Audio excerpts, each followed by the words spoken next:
নমস্কার, সবাই কেমন আছেন? আশা করি সবাই ভালো আছেন।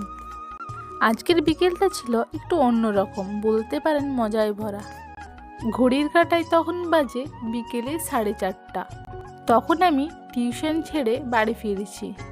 হঠাৎ দিদির ফোন আসে, কিরে কোথায় আছিস? আমি বললাম এই তো টিউশন ছেড়ে বাড়ি যাচ্ছি। বলছে বাড়ি কখন পৌঁছাবি? আমি বললাম এই তো কিছুক্ষণের মধ্যে পৌঁছে যাব। তারপর আমরা সবাই মিলে প্ল্যান করলাম আলুর পরোটা আর মাংস কষা হলে কেমন হয় বলতো। যেমন কথা তেমনই কাজ। আমরা ওদেরকে আটা মাখতে বলে এবং আলু সেদ্ধ করতে বলে বেরিয়ে পড়লাম মাংস কেনার উদ্দেশ্যে। পাশের গ্রামে গিয়েছিলাম, কারণ রাত্রিবেলায় আমাদের গ্রামে মাংস কাটে না। সেখানে আবার অন্যরকম গল্প। যেয়ে দেখি মাংস আর নেই, মাংস সব শেষ। ওইখানে দোকানদারকে বলতে উনি বললেন একটু অপেক্ষা করো, এক্ষুনি চলে আসবে, আনতে গেছে মুরগি। দীর্ঘ সময় অপেক্ষা করার পর দেখলাম আসছেই না।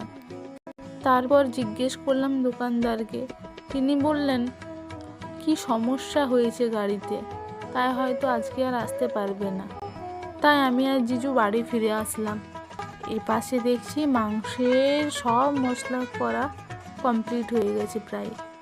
কি করা যাবে, মাংস তো আর পাওয়া গেল না।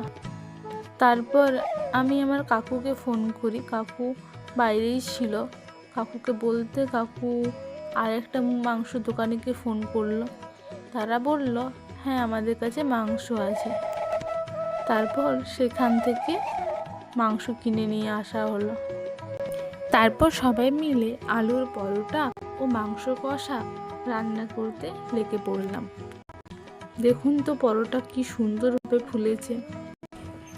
আপনারা যদি লাল লাল টক টক ঝাল ঝাল মিষ্টি মিষ্টি কষা মাংস এবং হেলদি আলুর পুরের পরোটার রেসিপি জানতে চান এবং প্রসেস জানতে চান, তাহলে অবশ্যই কমেন্ট করে বলবেন।